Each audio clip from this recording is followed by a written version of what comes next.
What's the daily schedule of a productive real estate agent look like? My name is Tyler Roicki. I help people level up their careers and lives through real estate. And in this video, I'm going to share with you what the daily schedule for a successful real estate agent looks like. And I'm going to share some free tools for success by the end of this video. So you're going to want to like, comment, and subscribe, and we'll dive right into it. Now I'm going to break this video down into 3 parts. How you start, your working hours of the day, and then how you finish. So I'll go ahead and explain. How you start your day is how you're going to finish it. So you've got to start with having some massive belief in yourself. Moving forward on this journey into real estate with belief in yourself is what will produce more evidence in your life to support that belief, especially as you progress. Now, on the flip side, when you lack belief, you tend to find more reasons in your life to support that lack. So instead of dealing with that, choose to believe. You've got to start your day with that belief in yourself, because no one else is going to believe in you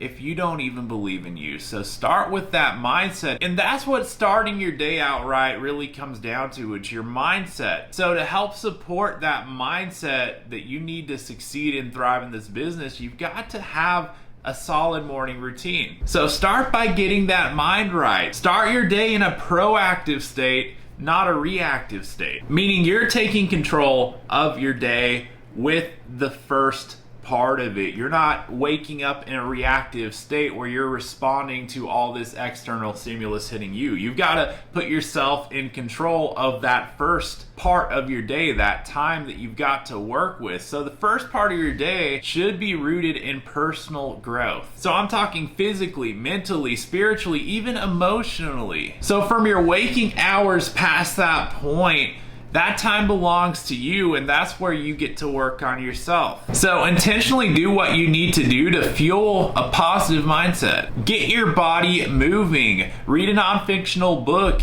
Pray and meditate. To some extent or another, all of the above. This could all be a part of your morning routine. And further, the people around you and the environment you're in matter. So surround yourself with the right people and put yourself in the best possible environment that you can be in. Set yourself up for success. Set the environment and the people around you up for success as much as you possibly can. And if you're not quite there yet, do what is in your power to do right now to progress closer towards that environment that you want to be in. So you've got to see each day as an opportunity to grow, both personally and professionally.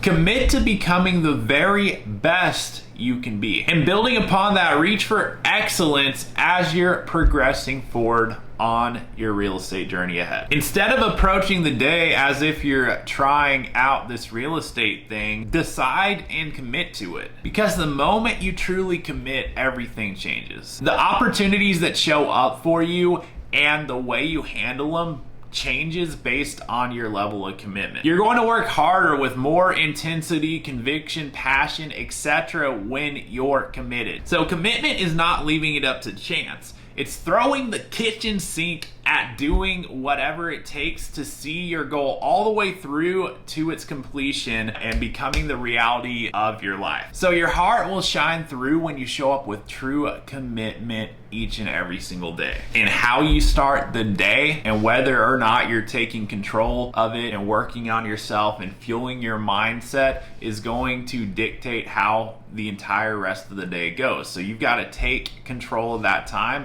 and you've got to start the day off right. So how you start matters, and that's the first part of this. Now we're going to talk about our working hours, because that first part's more so about yourself. It's about, even your family life is in there too, because I did say working on yourself spiritually, emotionally, etc. So it's not all business. That first part's not business. That first part is your time so that you can take control of your personal growth, really take control of your whole day. But after how we start, we do get to a point where we're talking about working hours. So let me lay this out as we're diving in. The most common mistake I see newly licensed real estate agents make is that they don't recognize the difference between being busy and being productive. There's massive difference. So there's a really big real estate coach in our industry named Tom Ferry, and I heard him say in an interview one time that of his coaching clients who net $1 million or more per year selling real estate, they all have one thing in common, he said. They spend at least 80% of their working day in front of prospective clients. And I can tell you all, based on most of the real estate agents I've ever talked to, a lot of them would tell you that they're busy, and I know for a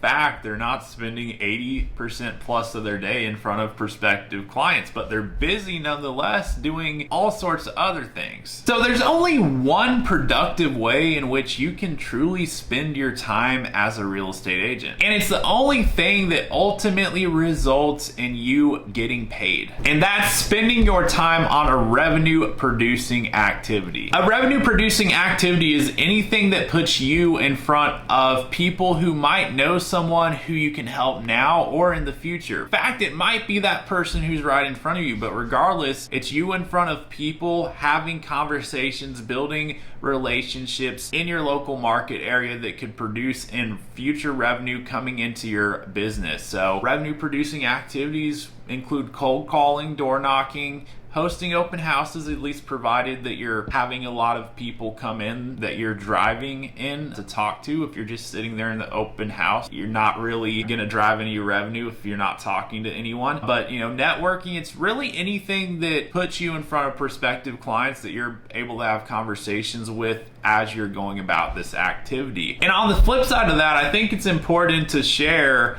what aren't revenue producing activities. So designing marketing materials, your website, business cards, attending trainings, going to realtor networking events, scrolling through social media, browsing listings on your MLS, showing houses, writing offers, studying market data, uploading a listing, going through the whole contract to close process. None of those things are revenue producing activities. Just about all of those things are part of what you, to some extent, need to do as a real estate agent, but you've got to understand and make the distinction that those things will not result in future revenue coming into your business, because hey, even when you're showing houses or doing a contract to close, that's just part of what we got to do. I mean, by that point, you've already got the client locked in. As long as you take great care of them, you're going to have revenue coming in.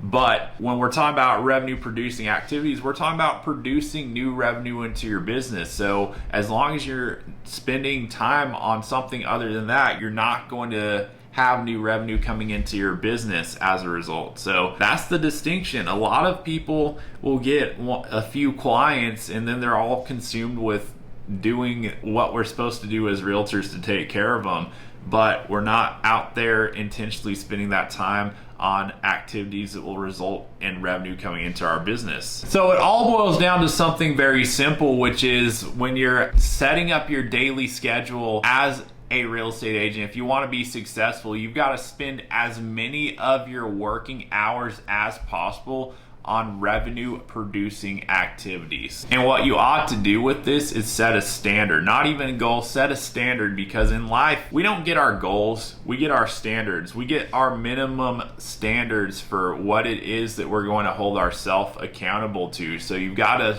figure out, where are those hours going? It's got to go somewhere on your schedule. It's got to be a commitment that you're going to make and follow through with it. So that's as many hours as possible. That's what should be going on your schedule. If you're going to work on your real estate business 8-10 hours, whatever it is a day, you need as many of those hours to be revenue producing activities, and you need to do that as consistently as you possibly can.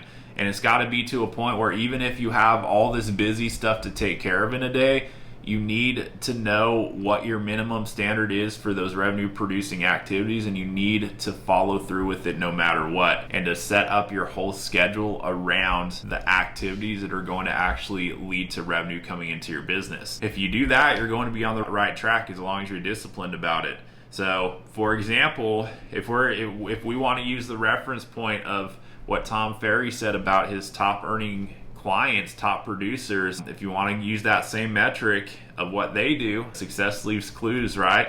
So if you have 10 hours to work with in the day, spend at least 8 of those hours on revenue producing activities. If you got 5 hours to work with, spend 4 on revenue producing activities. You get the picture, and some days you may have to put more time in to get the busy work taken care of that actually needs to get done so that you don't cut into your revenue producing activities. So do those non-RPAs with the remainder of your time, and that's where you would attend things like trainings, practicing your craft, learning dialogues for prospecting. And you can also use that time for listing consultations, buyers consultations, once you have those clients to meet with. And that's where you can also do the MLS searches, the paperwork, the showing houses, etc., the stuff you do to take care of people when you are working with them. And what's neat is you get to decide what revenue producing activity or activities you want to focus on and spend your time on. But anything that involves actively prospecting,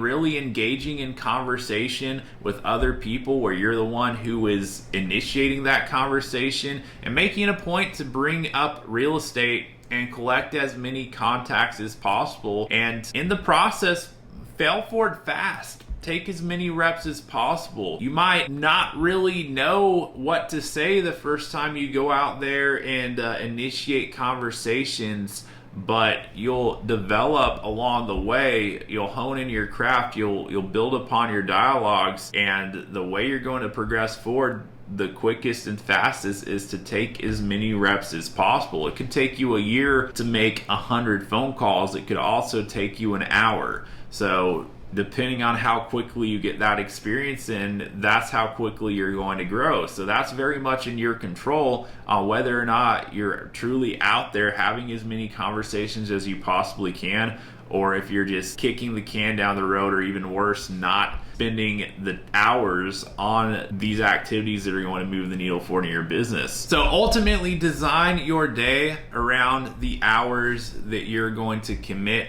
to doing those revenue producing activities. And that brings us to the third and final part of your day, which is how you finish. So carve out some time for your family and or your significant other if applicable, and if not, for yourself. Have at least a little bit of you time, some time to unwind. Spend some time truly in the moment with the people who you're ultimately doing all of this for. And after you do, think about the goals you're working towards, and think about where you're at right now, especially going into the next day, and identify what the most critical things are that you can do as a next action step to move the needle forward in your business and in your life. And really think on that enough, like I'm talking like a couple minutes, maybe 5 minutes. Think on that enough so that you can truly identify what those immediate next steps are that you can accomplish in a day. It might be making a phone call. It might be making an arrangement for your significant other for date night. It might be a specific task you need to do that's going to allow you to do something else that's going to help you take the next step in your business. But whatever it is, like pinpoint what those top 5 things are that you can realistically accomplish within a 1-day period, so that you have an action step that you can focus on to progress forward in the day ahead. Because failing to plan is planning to fail by default. So if we're getting our game plan in place the night prior to the next day, we can go into every single day with an action plan in terms of what we can do to most move the needle forward in our business and life going into the next day. And those tasks that do relate to your business will more than likely be revenue producing activities. And that could be anything from calling a particular contact to spending a certain amount of time on a certain revenue producing activity. And that brings me to a couple of free tools that I'm going to share with you that I personally use, that if you're not already using them, I would tell you it's going to make a tremendous difference in how productive your day is as a real estate agent. So the first one is a calendar. Free tool, right? If you have a smartphone, you can use whatever calendar is there, especially if it syncs up with your computer. I use the Apple calendar. If you got an iPhone, you probably have that as well, but you also can use a Google calendar, whatever works with your devices. But everything should go on your schedule that you're going going to do in the next day, especially the time that you're going to set as your standard for the revenue producing activity. It's got to go on your calendar. It's got to be time that you follow through with. And likewise, you should also put your morning routine on the calendar. You should put, how you start the day, how you finish, like that should be on your calendar. Like when it's time to wake up and do your morning routine, like don't be doing other things. Don't be responding to people. Forget that. No, get your mind right to start the day, because how you start is how you're going to finish. And how you finish is going to dictate what the whole next day looks like. Whether or not you actually spend the time to figure out what those tasks are that you can do the next day, it's going to make such a big difference, because it's the difference between going into the next day with a mindset geared towards what it is you need to do in the day ahead versus not having an idea of what happens next as you're initiating your working day. So that's the first tool. Use a free calendar and time block these three components of your day, especially the working time that is revenue producing. The second free tool that I use is something called the power list. And the power list is something that I got from someone who I look up to, who's a very successful entrepreneur and business person. And it's actually something I've got in front of me here. I'm gonna show you. It's the power list, right? And what it consists of is you're figuring out what your 5 critical tasks are going into the next day. And it's pretty much what I just described. You're really identifying the top 5 critical tasks, and it's both professionally and personally. So there could be a critical task that's geared towards a personal goal, your family life, etc. But it's got to be the top 5 things that are going to move the needle forward in your business, in your life, that realistically you could accomplish in the next day. So we're not talking about like your power list isn't your goals for the year going on here. No, like it's your action steps that you can take in the next day to most move the needle forward with what it is you're wanting to progress towards. So the idea is that you're pinpointing what those top 5 things are going into each day, and then you want to win the day. The way you win the day is if you identify those top 5 things and then you can check them off of your list. So going into the day, you don't have them done, and by the end of the day, your goal is to check all of them off the list. And if you do, you get to win the day. So the day's a W instead of an L. If you don't accomplish all 5 things on the list, then the day is an L. You circle the L. So the way that works is that if you win enough days, that means you win the week. If you win enough weeks, that means you win the month. If you win enough months, that means you win the year. And guess what? If you win enough years, that means you win in life. You win your life, because it's assuring that you're progressing constantly towards your goals, and it systemizes that, because without it, we don't really have a way in which we're putting our mind to work to figure out, hey, what is the most critical thing I got to do right now, and actually holding ourselves to doing it. So this is something that it is an absolute game changer as far as productivity. It's a huge productivity tool if you're using a calendar and the power list. Game changers. And I have like the physical one. I mean, you can buy it. I'll aim to put it in a link in the description so you can learn more about that, but you don't need to go buy the physical book. I mean, you can truly just make a list. You can pull out a pen and paper, number it 1 through 5, and use this on a daily basis. Make a fresh power list every single day. And this should be done, by the way, on the night before. So don't do this the day of. Do it the night before when you're finishing your day out, pinpointing your top 5 most critical tasks. And that way you have it ready going into the next day. And then your number 1 focus for the day ahead is to execute on those 5 things. And there's probably some of those 5 things that are going to be revenue producing activities that you can hold yourself accountable to using that system. So there's the tools. That's how you set your day up for success as a real estate agent. Beautiful thing is you get to be your own boss. You get to determine your schedule, but it's important that you're spending most of your time on activities that are going to drive revenue into your business. And it's important that you're using what tools you can to hold yourself accountable and to really have a system down in which you can follow through and keep progressing towards your goals. Now go out there and apply what I just shared, and it's going to help you set your day up for success as a productive real estate agent. And beyond that, if there is anything I can do to help you progress forward on the journey ahead, let me know. You'll find some links and resources in the description below. And if there's anything I can potentially do to help you move the needle forward in your business and life through real estate, send me an email. You'll find that in the description below. I'm happy to connect, learn more about where you're at on the journey, and to see how I can best help support you get to where you want to go with that real estate license in hand. I appreciate you taking the time to watch the video. Make sure you're subscribed to my channel so that I can catch you on the next one. And until next time, I'll look forward to seeing you on the next video.